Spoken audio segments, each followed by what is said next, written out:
సరే మీకు ఒకే బ్రాంచ్ ఉంది లేకపోతే ఏమైనా బ్రాంచెస్ ఏమైనా ఉన్నాయా? లేదండి, నేను ప్రజెంట్ చింతల్లోనే రన్ చేస్తున్నాను. చింతల్లో.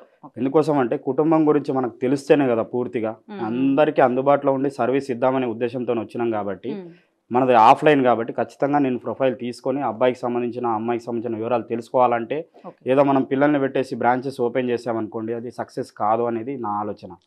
10 బ్రాంచ్లు ఓపెన్ చేయడం వల్ల నేను ఇప్పటిదాకా ఏదైతే పేరు సంపాదించినా అది కోల్పోతా అనే ఉద్దేశంతో నేను పెడతలేనమ్మా.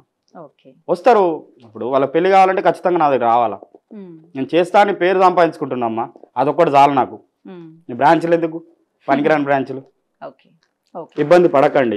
ఇప్పుడు కట్నం అడుగుతున్నాడు అంటే రేపు పొద్దున అన్ని విధాలుగా ఇబ్బంది పెడతానని మనం అర్థం చేసుకోవాలా. ఇండైరెక్ట్ గా మనకు అది ప్రికాషన్ అన్నట్టు. చాలా మంది ఏంటంటే ఈ అబ్బాయి బాగున్నాడు కదా ఇప్పుడు ఏముందిలే వాళ్ళు బాగుపడతారులే అని చెప్పేసి చేసేసిర్రు అనుకోండి, మళ్ళీ పడేది ఇబ్బంది. అంతా ఎంతని కాకుండా మామూలుగా కట్నము ఇవ్వండి తప్పులేదు, గిఫ్ట్ అనేది ఇవ్వండి తప్పులేదు, కానీ డిమాండ్ చేసే వాళ్ళకు పిల్లని ఇవ్వకండి అనేది నా అభిప్రాయం. నా సజెషన్ కూడా అది.